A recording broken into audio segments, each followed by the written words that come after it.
Assalamu alaikum, dear students.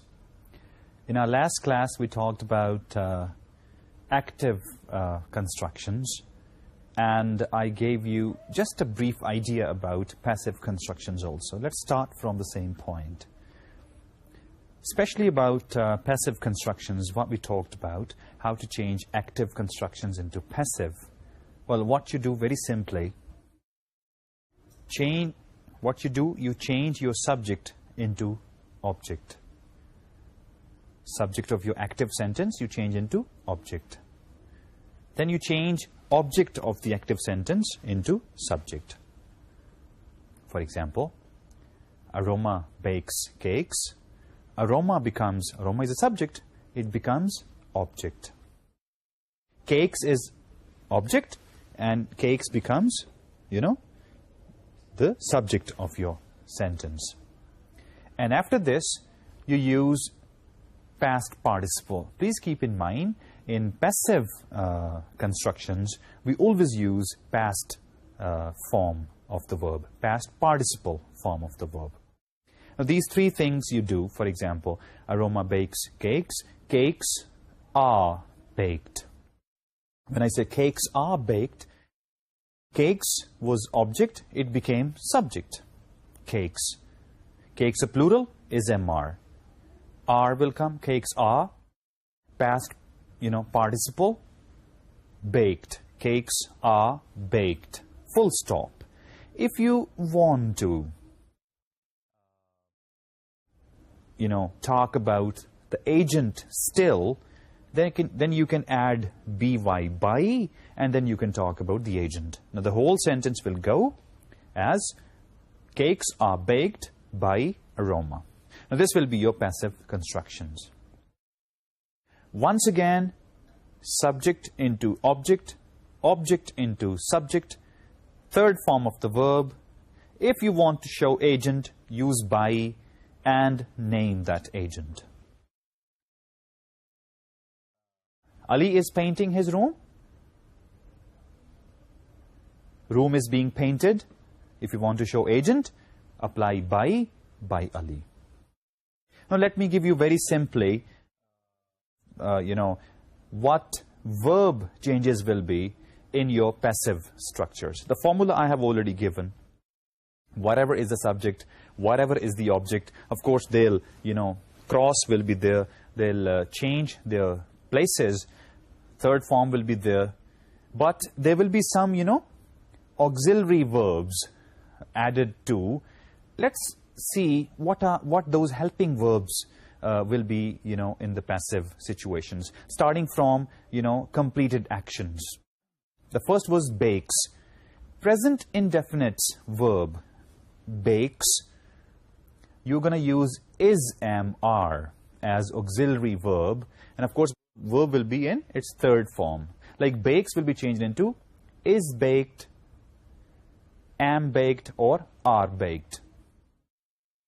Like if it's paints, Ali paints, then is painted, am painted, are painted. This will be. So, first form of the verb, like bakes, into is baked, am baked, are baked. Past form of the verb, like Aroma baked cakes. This is past form of the verb, Aroma baked cakes. This past form of the verb, of course, it'll go in the past participle. What auxiliary will come with it? Was and were. Aroma baked cakes. Cakes were baked by Aroma. So, past form of the verb is taking was and were as auxiliary. And present form of the verb is taking is, am, are as auxiliary. Now, you have seen present form is, am, are as auxiliary verb. And past form was and were as auxiliary verb. So, it will be bakes into is, am, are baked, and baked second form will be into was or were baked.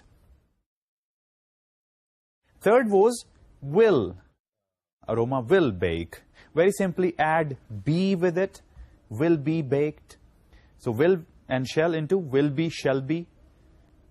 And go down to has and have, very simple, has been, have been. Has baked into has been, have been. Like Aroma has baked cakes will be cakes have been baked by Aroma.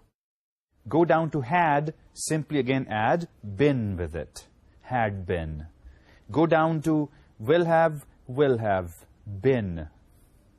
So you see, present form of the verb takes is, am, are plus third form as passive construction. Active is bakes, passive will be is baked, am baked, are baked. Active is baked, passive will be was and were baked. Active is will, passive will be baked. Active is has, passive will be has been baked. Active is had, passive is had been.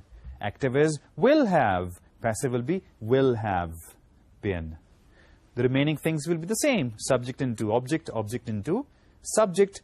And if you want to show agent, apply by and show agent.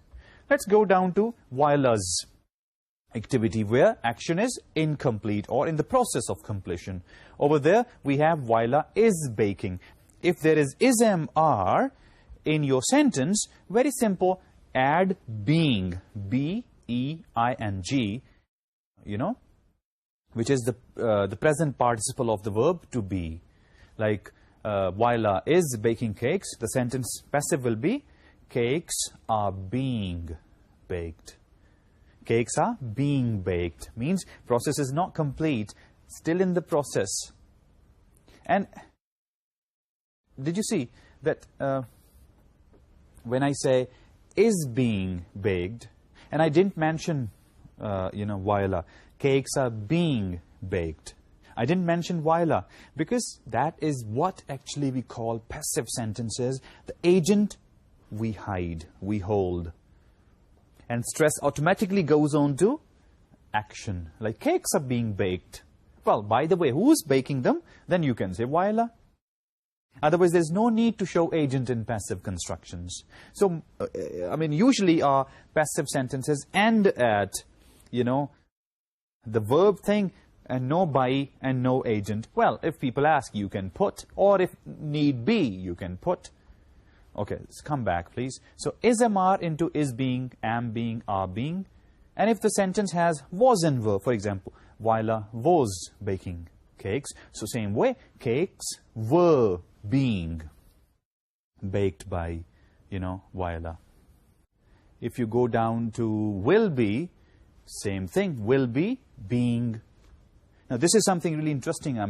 Here you're using be and being together. The cakes will be being baked by, Weiler.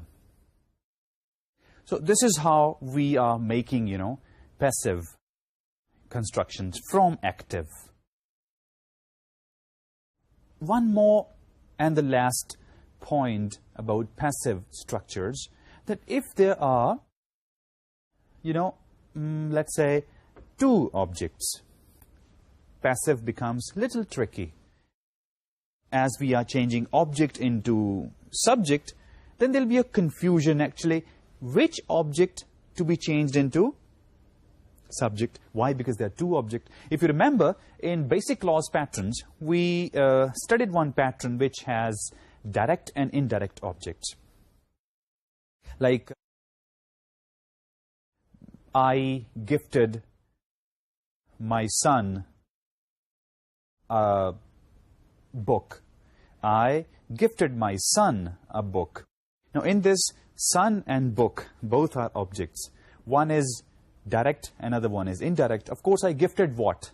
I didn't gift son. I gifted actually book. So, book becomes, as you of course know, book becomes your direct object. And between verb and direct object, we have indirect object. I gifted my son a book. Now, in this type of sentence, where you have two objects, and if I ask you change this sentence into, passive construction, the question will be, book should be changed into subject, or son should be changed into subject. Let's try the both. If I go by the book, so I'll say a book was gifted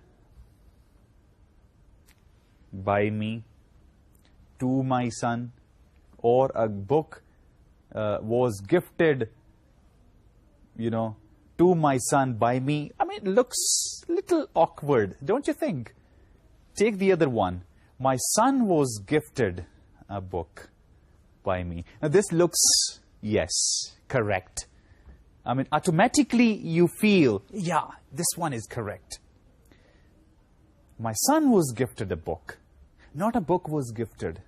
My son was gifted a book by me. So this is, you know, something which should also keep in your mind when you change active into, you know, passives, how to do it. So that ends my previous lecture's remaining part, active and passive constructions. Going back to basic clause patterns. What actually we've done so far? What are basic clause patterns? What are the past, present, and future? How to describe the completed actions and incomplete actions? But still,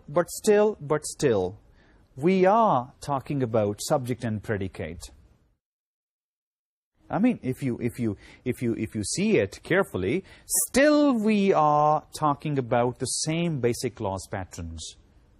In basic clause pattern, what actually is there? Subject is there, predicate is there. What is a predicate? Well, predicate is simple. Verb and other verb completing elements. And verb can be past, so past construction can be present, future construction. And of course, some, you know, verb phrases show incomplete actions, and some verbs, you know, show completed action, but level is still the same. And what technically we call them? Kernel. K-E-R-N-E-L. The kernel of a sentence means subject and predicate. Kernel means what? The skeleton. Like you and me, you know, we have skeleton. But we have one more thing we call flesh. Right? So skeleton we have analyzed. Basic, the past, present, future, and the completed and incompleted actions. Now let's add flesh to this skeleton. Let's mount it. Flesh to this skeleton. How to, when I say let's add flesh to the skeleton, what I mean actually, it means let's add further meanings to the parts of this kernel. There is subject. There is verb in it. Subject can be in the form of noun also. Subject can be in the form of pronoun also. And then you have verbs therein. We can add further meanings to our kernel. This is what we call as expanding your sentence. Expanding your sentence. How you expand your sentence? Of course, if idea is, of course, like expanded one, you will be needing more than kernel to dress up your thoughts. So what are those elements, you know, which beef up your kernel? What are those elements? Well, there are 4. Number 1, we use adjectives to beef up our sentence. Adjective, if you remember, of course you should remember, adjective goes to what? It goes to the noun or pronoun, of course. So wherever you find noun or pronoun in your sentence, you can add adjective to convey more meanings. When you add adjective, actually, your meanings become rather more concrete, specific. You become rather more illustrative. Okay, number 1. Number 2, adverbs. In your kernel, you have verbs present. So you can add adverbs, you know, to your sentence. Number 3, you can add, you know, like in technical writing, we at places feel like putting, rather we put brackets actually in technical writing. Like when we talk about someone's salary, or when we talk about some stat, for example, like GDP, for example, we talk about, and right after GDP thing, in brackets, we can give that figure to make stuff more concrete. This kind of adding we call a positive. This is number 3. So you can add adjectives to your kernel to expand your meanings. You can add adverbs to expand your meanings. You can add appositives to expand your meanings. Appositives are, as I mentioned, just like, information given in brackets. But in formal English, we put commas. We don't put brackets, actually. We put comma. Inside the commas, we give, extra information. And that extra information, of course, describes, or gives further explanation to what actually it's being, given, or what actually it is modifying. And the last one is actually prepositional stuff. Prepositional phrases, for example. Preposition phrases you can use to beef up your, kernel. Well, these 4, which I just named, adjectives, adverbs, appositives, and prepositions, these, or preposition phrases you call, these 4 actually are called modifiers. This is something important. With the help of modifiers, you expand the idea. You, from general, go down to specific. You become more descriptive, illustrative. And, of course, you paint picture. Your meanings are more, I would say, as your, meanings are in your mind. The same meanings, exactly the same way you can convey, to your readers by adding these, 4 modifiers. As you studied in parts of speech, the role of adjectives. Adjectives are what? These are naming, these are, words which qualify, nouns. You can say these are value words for your nouns and pronouns. For example, if I say, this is a team, or I say, this is an aggressive team. Now, the word aggressive actually is an adjective which is further describing the quality of that team. So, this aggressive becomes the modifier of your sentence. This is an adjective modifier. Well, modifier can come before noun or after the verb. For example, I said, this is an aggressive team. Aggressive is an adjective modifier. It is giving meaning to the noun. Team is a noun. It is giving further meanings to the team. This is an aggressive team. Or I can also say the same this way. The team is aggressive. Now here, if you analyze carefully, the team is aggressive. Now, is a verb and aggressive. The team is aggressive. Is your verb. Aggressive is again adjective. But this adjective does not go, of course, to this is. Rather, it goes back to the team.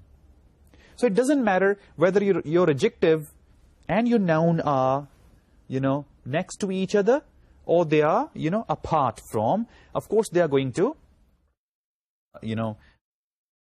add meanings to each other. But be careful when you're constructing some longer sentences. There, like, this split adjective noun use may create confusion, in your reader's mind. So better your adjective and your nouns are closer to each other. Or you can say, make your modifiers closer to the words they are modifying. This is something really important for effective meanings.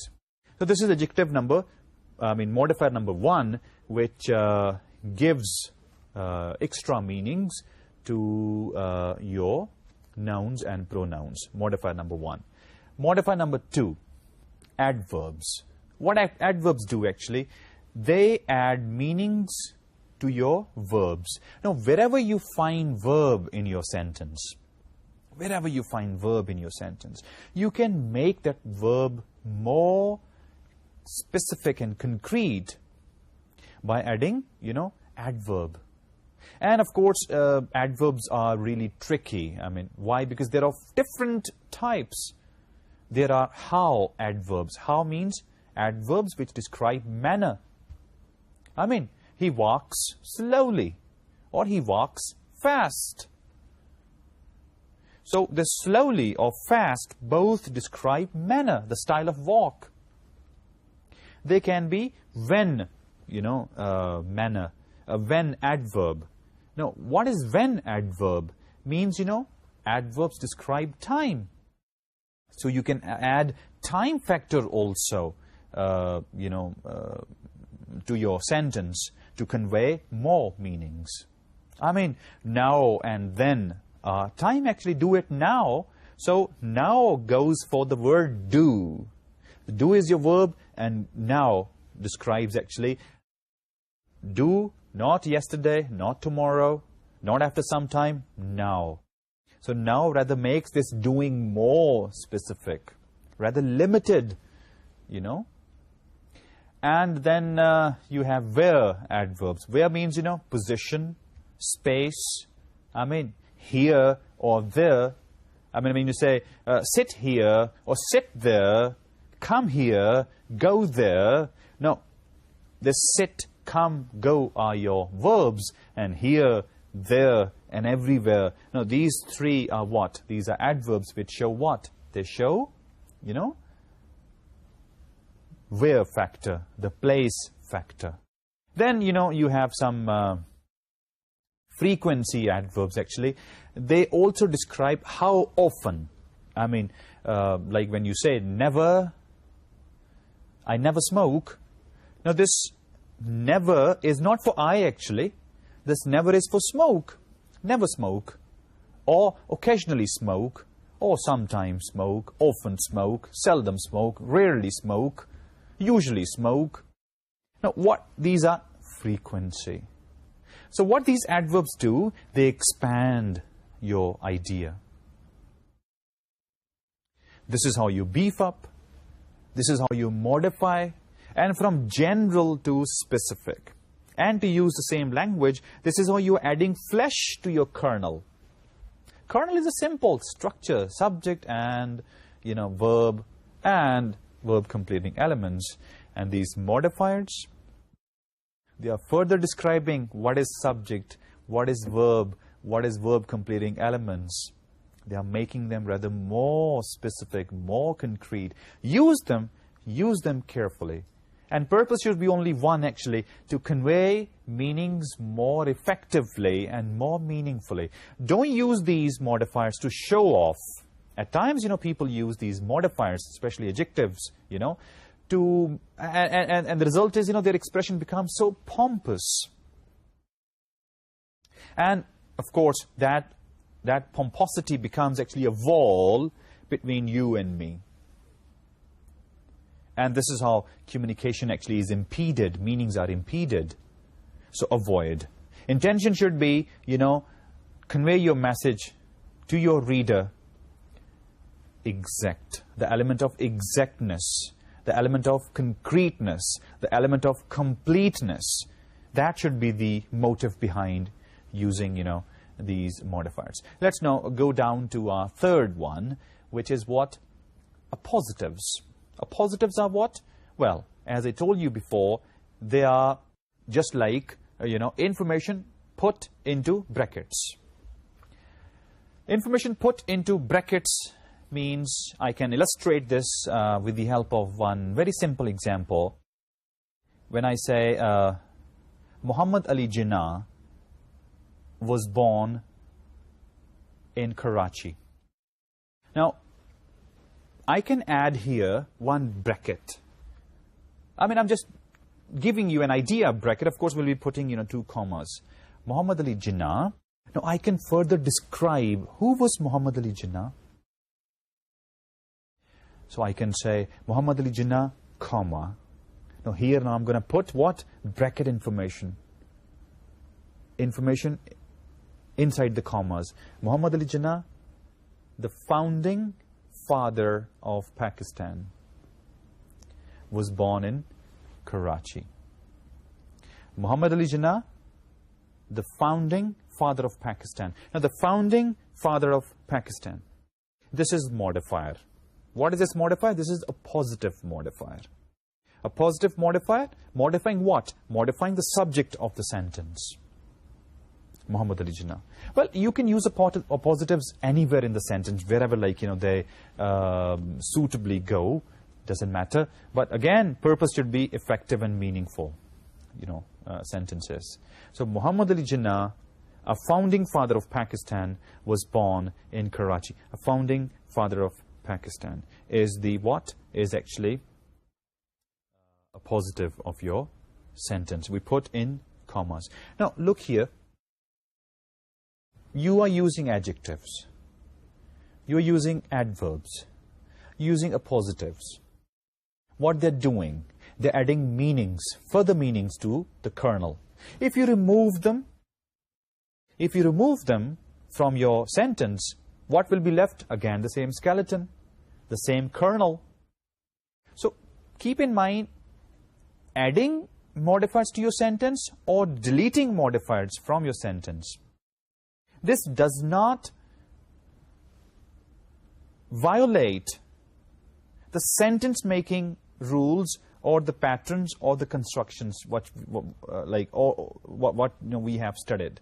They are only adding meanings to. So from general to specific, if you delete them, again you'll be from specific to general back. Still your sentence will be there, right? Now, the fourth and the last modifier, that is prepositional phrase as the modifier. If you come back to the same sentence which I said, Quaid-e-Azam was born in Karachi. Take a look at the sentence. Quaid-e-Azam was born in Karachi. Now, in Karachi is a prepositional phrase, and this is adding, you know, more meanings to Quaid-e-Azam's birth, born. Quaid-e-Azam was born, Muhammad Ali Jinnah was born in Karachi. Now, in Karachi is actually prepositional, you know, phrase as, you know, what we call this modifier. So, wherever, like, any piece of information which you add to your sentence with the help of preposition will, of course, become, you know, a modifier. Now, if I give you a small, you know, sentence and see how many modifiers are inside this sentence or this idea, the actual idea will be that I was born, everybody was happy, my mother died. Now, these three sentences, look how a writer, by adding modifiers, makes so concrete, as if he's painting a picture of that very scene, you know, which was there, you know, at my, you know, birth and all, or at writer's birth. Like, three sentences. His birth, after birth, everybody was happy, and the bad thing happened was the mum died. Look how writer expresses this thing by adding modifiers. Like, on an evening. Now, see, he's starting his sentence on an evening. On is a preposition, so it becomes, again, a modifier. On an evening, in the later part of November. Again, in the later part of November. Again, it's a prepositional modifier. On an evening, in the later part of November. Two modifiers, meanings more concrete. On an evening, in the later part of November. I was oozed out from within the womb. From, prepositional, again modifier. From within the womb of eternal world. Not just world, actually. Eternal. Eternal is adjective modifier. On an evening, in the later part of November, I was oozed out from within the womb of eternal world. To this transitory one. Not just one, to this one. Transitory one, as again modifier. which no doubt flickered smile on everybody's dry leaf face. Not just everybody's face, dry leaf face. Again, modifier. But it was destined to be all momentarily. Momentarily, again, adjective. Blended with a sheer contrast. Not just contrast, actually. Sheer contrast, adjective, modifier. Blended with a sheer contrast of life and death. Life to me and to my mom, death. Now, once again, see the whole sentence. Idea is what? Someone was born, everybody was happy, the mom died. By using adjectives, by using adverbs, by using modifiers, by using positives, idea, he expanded and created a picture. And readers understand exactly the whole scene, as if, like, they were there, watching with the help of their own eyes. Once again, see the sentence. On an evening in the later part of November, I was oozed out from within the womb of eternal world to this transitory one, which no doubt flickered smile on everybody's dry leaf face, but it was destined to be all momentarily blended with a sheer contrast of life and death. Life to me and to my mom, death. This is what actually the function of these, modifiers is. Modifiers help you create pictures. They illustrate ideas for your readers, but use them intelligently. Don't misuse them. If you misuse, the same adjectives gonna backfire. They will act then as a wall between yourself and your readers. Now, let's move towards final point of your today's lecture. That is about the types of your sentences. Before I move, take you towards types of sentences, let's again recapitulate what we've done so far in grammatical sentence. We have studied parts of speech, 8 parts of speech. We have talked about basic clause patterns. We have also talked about a sentence skeleton, subject and predicate, subject's definition and predicate's definition. We have talked about how to change the same kernel into present, past, and future and describe completed actions and incompleted actions. We have also talked about how to change, active structures into passive structures and why we change from active, to passive, and what should we prefer in most circumstances.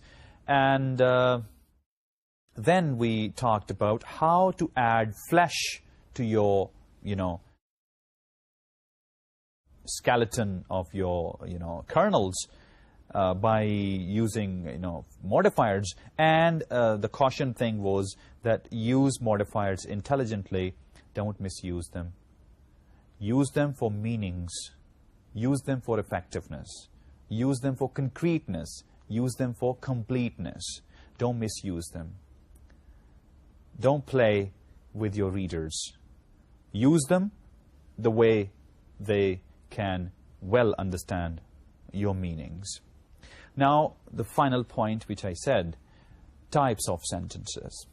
Well, we can divide our sentences into, let's say, 2 types. We call them structural type.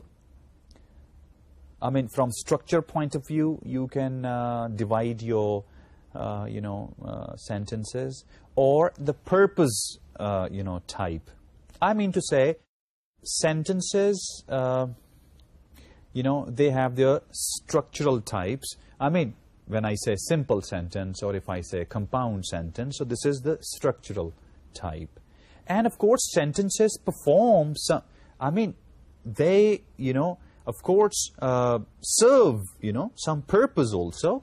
I mean, writers, they express their feelings, they express information, facts and figures, they ask you, questions, so that you could, your mind could, like, the lights could be switched on, and you could, like, start functioning and start thinking, start pondering over the matters, like, he, is, or he has in his discussion. So let's discuss the both types. Let's start from the structural types. Sentences are classified into 4, structural types. We call them simple sentences. What are simple sentences? You have studied the basic clause patterns, or the tenses, what we call, these are your basic clause patterns, are simple sentences. Simple sentences, there is one subject, there is one predicate, and they convey one single idea, and they are independent, and they can stand alone. Simple sentences. Then you have second type, compound sentences. Third one is complex sentence, and the fourth one is compound complex. These are, our 4 types of sentences. When I say sentence type, it actually means that going from simple to combinations. I use the word compound. Compound means not 1, 2. I use the word complex, again, not 1, rather 2. I use the word compound complex, again, not 1, more than 1. So we are in sentence types. What actually we are doing, we are moving from simple to multiple. When I say simple, it means one clause. If you remember, in your last lectures, I talked about language rank scale. In language rank scale, I said alphabet into words, words into phrases, phrases into clauses, and clauses into sentences.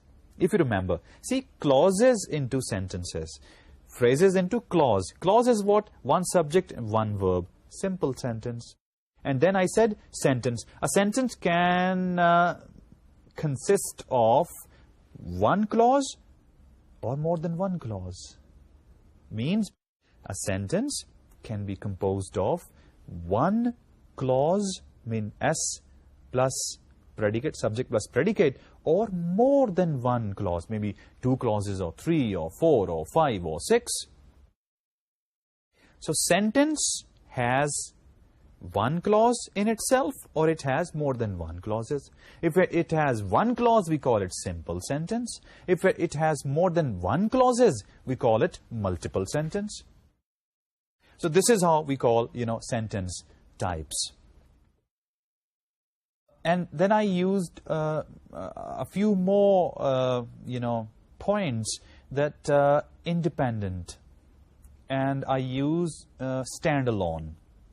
Now, independent means that there is subject, there is predicate, and subject and predicate together are conveying full-fledged, complete idea. They are not depending upon any other neighboring clause. So if they are conveying one full-fledged idea and they are independent, so can't we say they can stand alone? Let me give you an example. If I say, very, very simple example. Very simple. Imran is a language teacher and his elder brother is a doctor. Now, these are two, this is one sentence, of course, starting from Imran going down to doctor. Imran is a language teacher and his brother, elder brother, is a doctor. Now, these two sentences, Imran is a language teacher, subject is there, predicate is there, and don't you think it's conveying full idea? Imran is a language teacher and his elder brother is a doctor. If I separate these two sentences, I remove A and the and from this, and I add full stop. Imran is a language teacher, full stop. Don't you think it's a complete idea? Yes? If your answer is yes, so can't this sentence stand alone? Yes, why not? Imran is a language teacher, full stops, can stand alone. The other part was, Imran's elder brother is a doctor. Don't you think it's a complete? Oh yes. Can it stand alone? Of course, yes. So this is called like, complete idea. This is what we call independent idea. This is what we call can stand alone or not. One more example. If you work hard, you will pass. Now, I really need your attention here. If you work hard, you will pass. Now, again, these are two clauses. If you work hard, comma, you will pass. If you work hard, you will pass. Now, let's separate these two sentences. If you work hard, full stop, you will pass, full stop. You will pass, of course, is a complete idea. I will pass, you will pass, we will pass. It's a complete idea. Of course, it's an independent idea. It can stand alone. If I say, you will pass, you will say, thank you very much, sir. Or if you ask me, sir, you will pass, I'll say, oh, thank you, boy.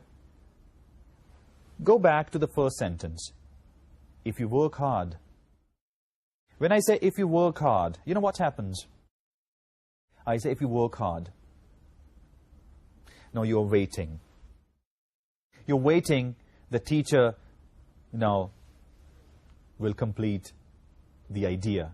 If you work hard, you'll say, okay, yes, fine. Then, if you work hard, then, come on, complete. This is what actually will be kind of, in your mind. Come on, go ahead, complete. If you work hard. I mean, translate in Urdu. Agar tum mehnat karoge? Agar tum mehnat karoge? So you would say, sir, for God's sake, complete. On the other hand, tum pass ho jaoge, tum kamyab ho jaoge. So it would be kind of like prayer for you, wishful thinking for you. You would say, oh, thank you very much. See, in this sentence, if you work hard, you will pass. One sentence can stand alone and another cannot. This is what actually I was talking about. Independent can stand alone. Dependent or subordinate cannot stand alone. Now, come back.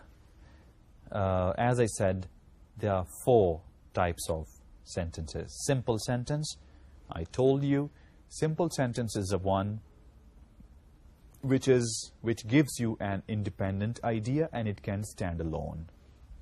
It is based on one clause, one independent clause.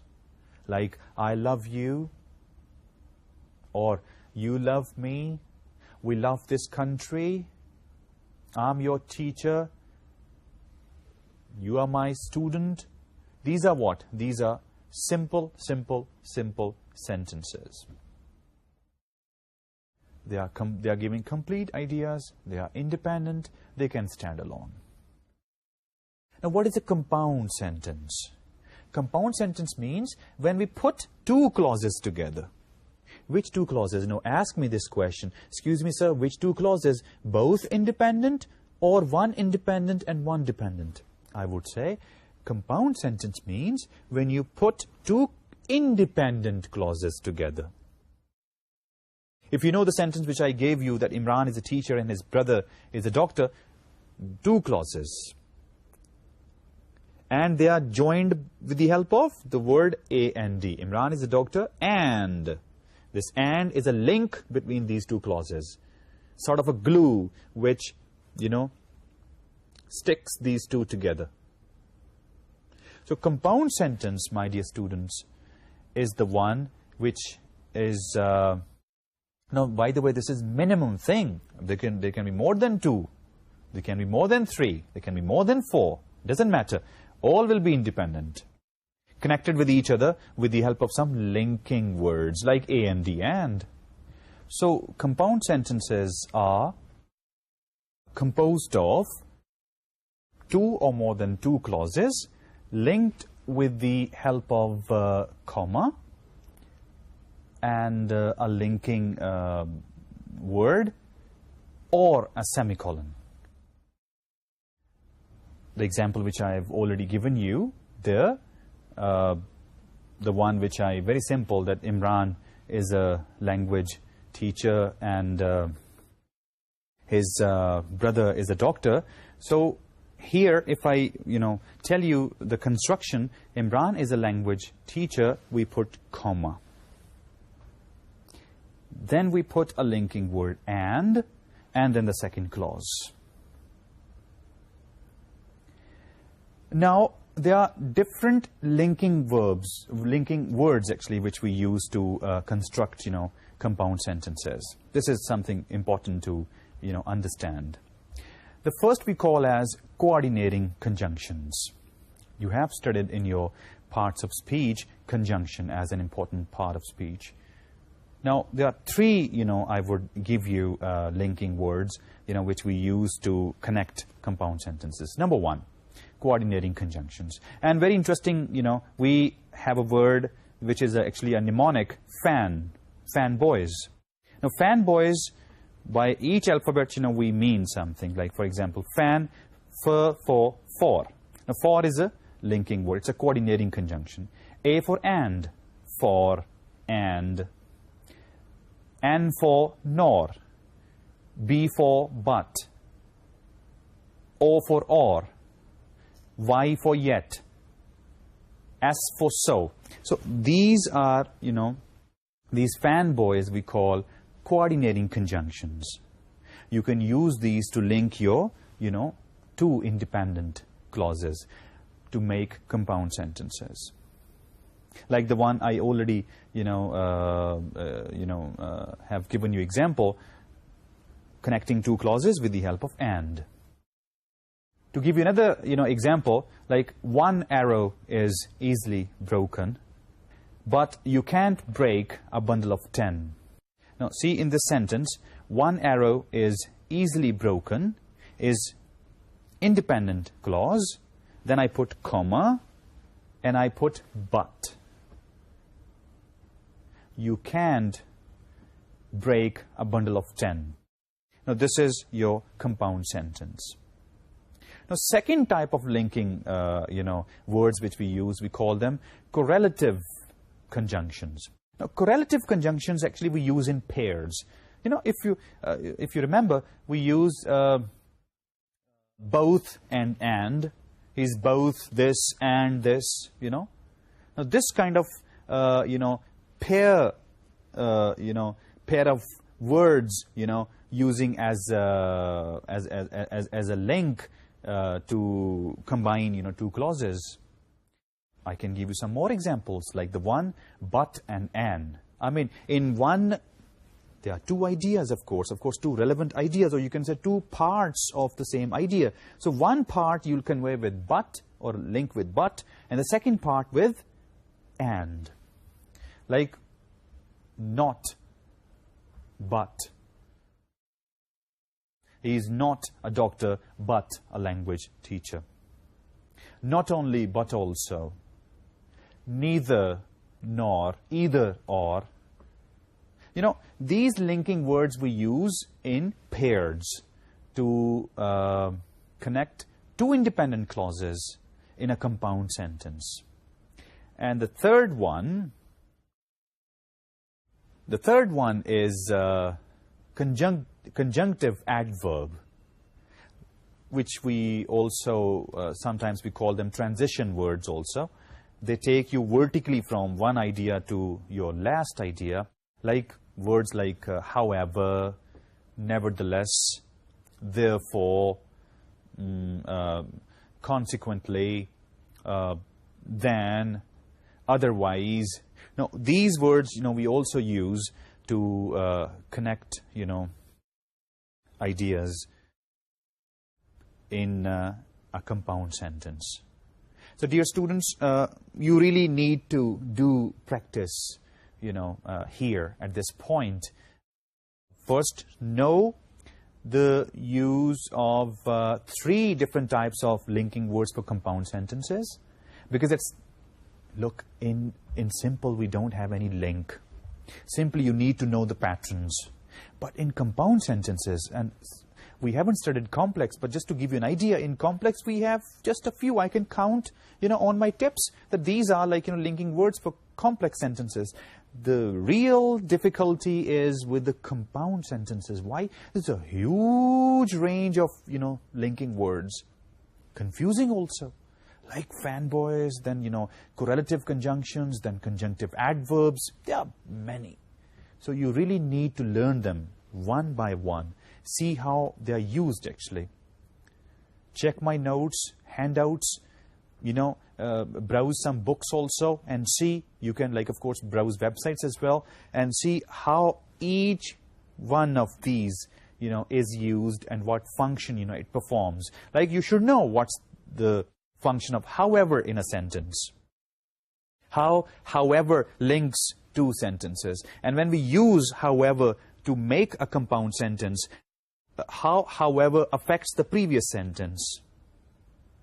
I mean, if I give you, one more example, you would see how these linking words, convey ideas.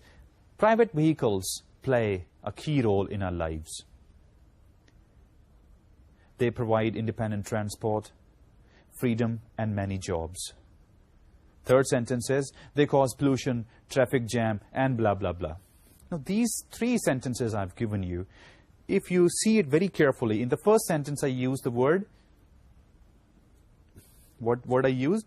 In the first sentence I used key role. In the second sentence, I talked about the examples of that key word.